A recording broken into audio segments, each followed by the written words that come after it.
پروموشن گروپ تقدیم میکند. نمیروی تو از نظر چشمم خماری من، صدای هم نسازی تو به قلبی زاری من.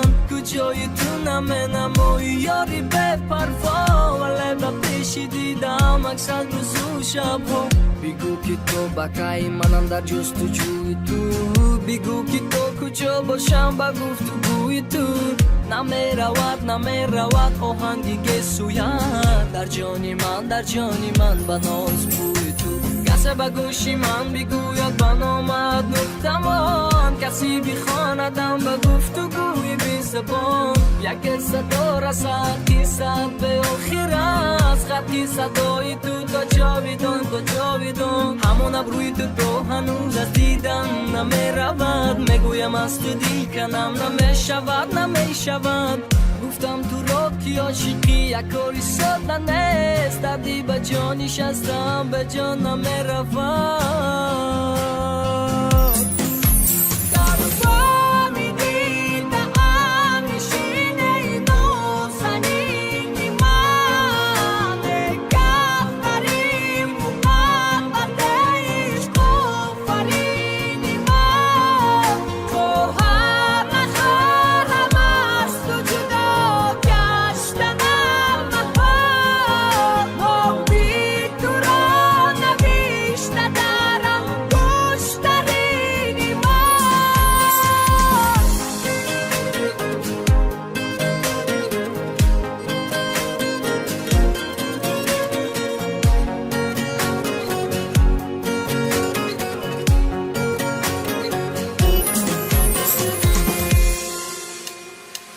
موجی دریا میزند خود رو به ساحل هر دم، به گرد و بش میکشد زندگی رو هر قدم.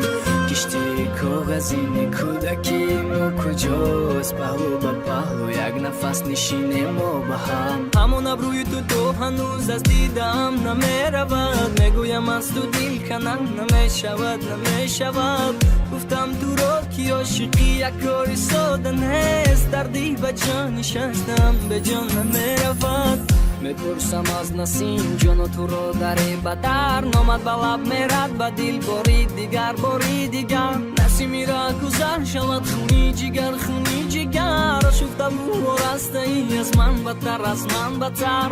من از سرنوشتی خود شکوه ندارم، اگر دم دلم را در کفت گذارم. نه مرغی بلواسم پرسنم به هر کو، شکسته با دلم گر غمت ندارم.